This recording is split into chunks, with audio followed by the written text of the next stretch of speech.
The loneliness nobody is talking about and why you feel alone even in a full life. In 1926, the World Health Organization declared something that stopped me in my tracks. They said loneliness is now linked as an estimated 100 deaths every single hour. Every hour. Not from war, not from disease, but from disconnection. And here's the part that really landed for me.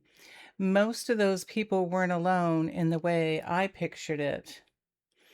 They were surrounded by people. They had jobs. Some had families. Some had hundreds of followers online. They were lonely in the way that is hardest to name and hardest to fix. Loneliness inside themselves. Disconnection from their own life, their own joy, their own sense of who they actually are and what they're actually here for. But I think most of you watching this knows exactly what I'm talking about. By the end of this video, you're going to understand why loneliness has become an epidemic and what's really driving it. And most important, what you can actually do. I want to start by making a distinction that I think changes everything. There are two kinds of loneliness, and we tend to only talk about one of them. The first is social loneliness, the absence of people, of connection, of community, and of friendship. Now, this is real and it's serious, and the statistics about it right now are genuinely alarming. 1 in every 6 people worldwide experience persistent loneliness. 17% of all Americans report that they have no close friends at all, compared to just 1% in 1990. Now, the U.S. Surgeon General has compared the health impact of loneliness to smoking 15 cigarettes a day. Now, this is not a small thing. This is a public health crisis.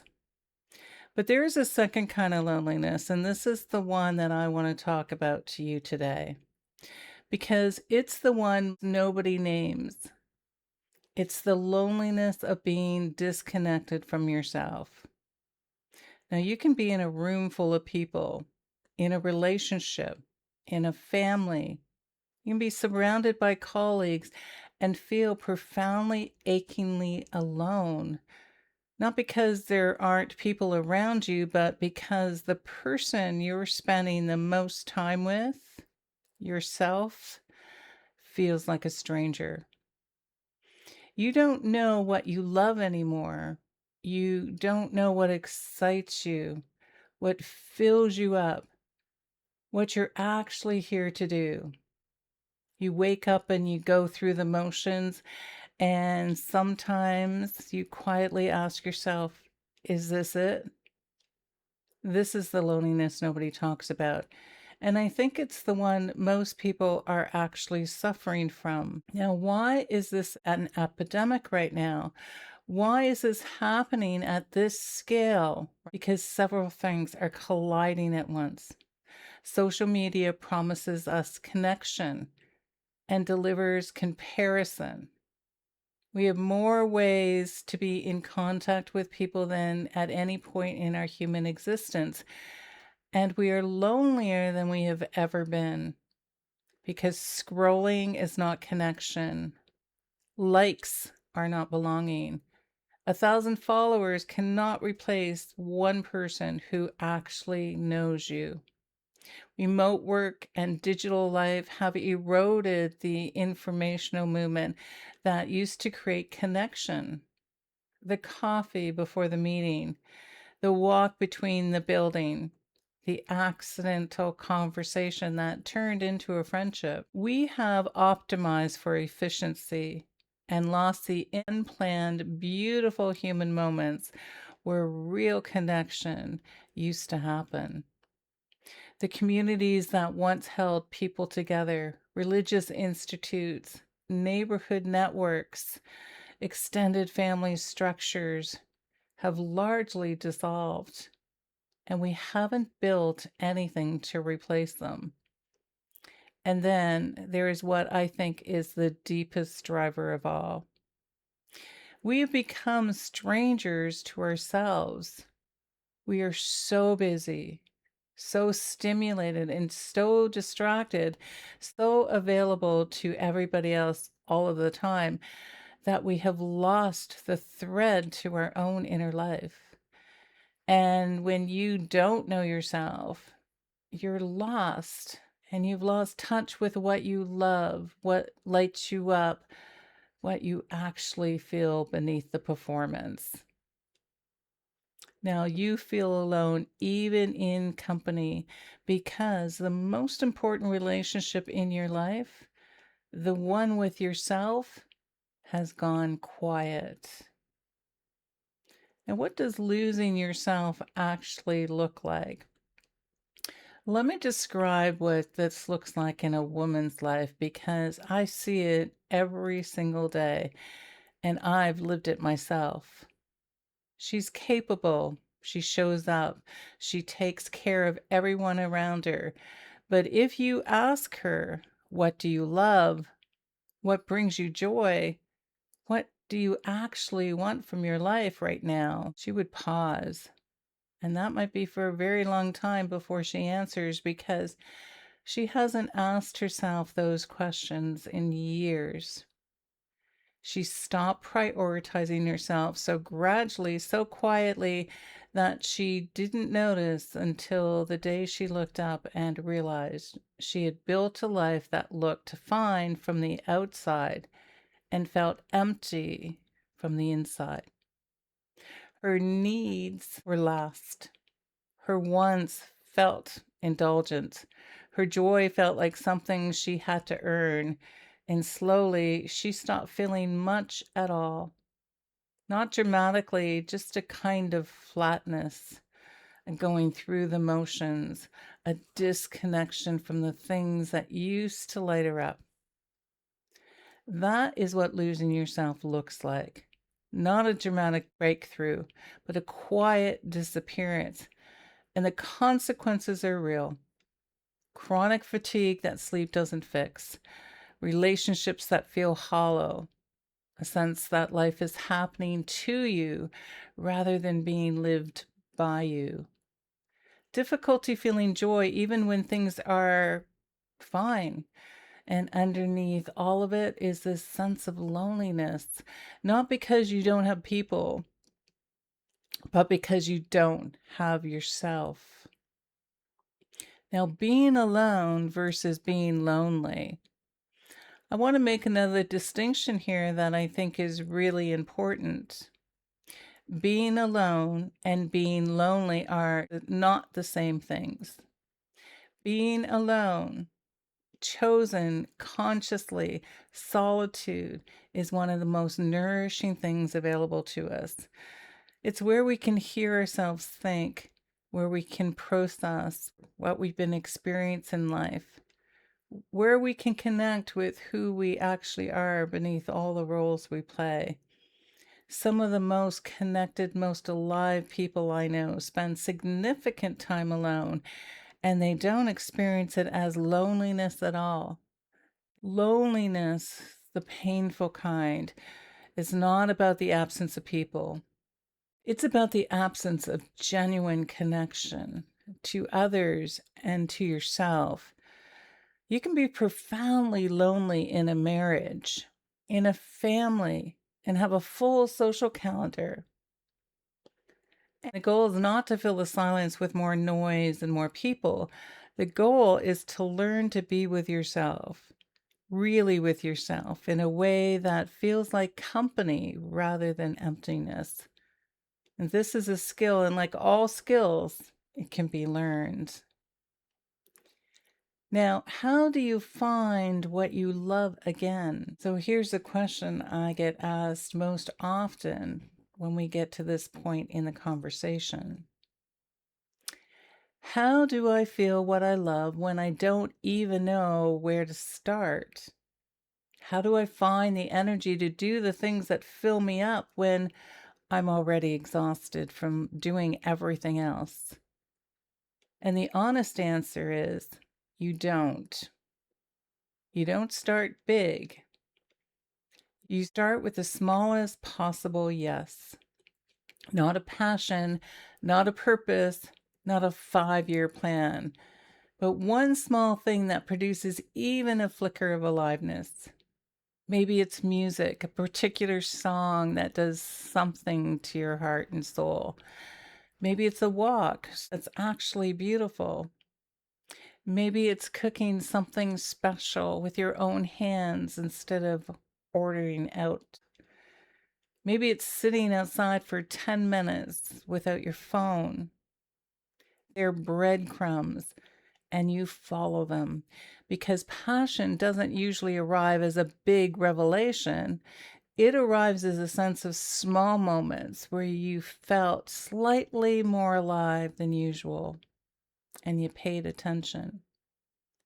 Now, here's something I want to say about energy. Most women who come to me say they don't have any energy for themselves, but somehow always they find the energy for everybody else. That's not a coincidence. We tend to find energy for what we have given ourselves permission to prioritize. And for most women themselves, they are at the bottom of that list. So this isn't about finding more energy. It's about making a decision, a real one, that you are allowed to be on your own priority list, not at the expense of other people, but not entirely absent from the list either. So, how do you actually make real friends as an adult? Well, let's talk about this social loneliness piece too, because I promise I wouldn't just say go volunteer. Making real friends as an adult is genuinely hard, harder than anyone admits.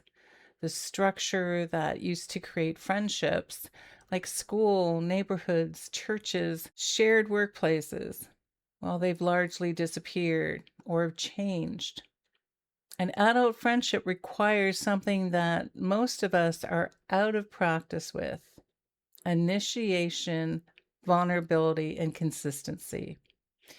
It requires being willing to suggest the coffee, not once, not twice, maybe 3 times when it feels awkward. It requires being willing to go a little deeper than the surface to say something real instead of just keeping things pleasant. It requires showing up consistently because adult friendships don't build in one big moment. They build in dozens of small, repeated moments over time. But here's what I really want to say about this. The quality of your friendship is directly related to the quality of your relationship with yourself. And when you know yourself, when you're comfortable in your own company, when you're not desperately seeking connection to fill an internal void, you show up for potential relationships differently. You're more relaxed, more genuine. You're curious about the other person. You're less anxious about whether they like you, and people feel that. Real relationships come from becoming somebody you want to spend time with, starting with yourself. Let me give you 5 things that are real and practical and you can do immediately. 1, do one thing today that is purely for you. Not productive, not useful to anybody else, but something that produces even a flicker of pleasure and aliveness. That's your breadcrumb, and follow it. 2, put yourself in the calendar. Literally schedule time for yourself the way you schedule everything else, and it won't happen otherwise. And treat it with the same respect you would treat a commitment to somebody you love. 3, reduce the scroll, and increase the reel. Now, every hour you spend on social media comparing yourself to others is an hour you're not spending building an actual life. 1 hour of social media replaces with 1 hour of something real, like a walk, a call to somebody you actually care about, a creative pursuit. Changes the quality of your life measurably. And number 4, say the real thing. In your next conversation with somebody you trust, say something true, something you actually feel. Not complaining, but something real about your inner life. This is how depth gets created in relationships. Somebody has to go first, so let it be you. And number 5, ask yourself every morning, what would make my day today feel like mine? Again, not being productive, not being efficient, but what is mine? And then do that thing, however small, before the day takes over completely. Now, I want to come back to where we started. 100 deaths every hour from loneliness. Well, that number is devastating and it's real. And I also believe, and this is the thing I want to leave you with, loneliness is not inevitable. It is a symptom of disconnection from our communities, from each other, and most fundamentally from ourselves. And disconnection, unlike so many things, is something we can actually do something about. Not by filling the silence with more noise, but by noticing ourselves, and not by forcing ourselves into social situations that don't feed us, but by turning quietly, bravely, consistently towards ourselves. Getting to know the person who's been there all along and building a life, even slowly, imperfectly, that actually feels like yours. This is the beginning of the end of loneliness, not the absence of alone time, but the presence of yourself. Now, we are building a beautiful intentional circle here, you and I. And if your soul feels at home, hit subscribe so we can keep finding our way back to each other. Please leave a comment. I'd like to know, do you experience loneliness of being disconnected from yourself? Let's talk about it openly. We are not alone in this, and saying out loud is the first step. Share this with somebody who needs to hear it today. You probably know exactly who that is. And when you're ready to do the deeper work through the love intelligence method, I'm here. Let's have a heart to heart, because you haven't missed your story. It's just about to begin. Love is the way back to yourself. And don't forget, love is your magic.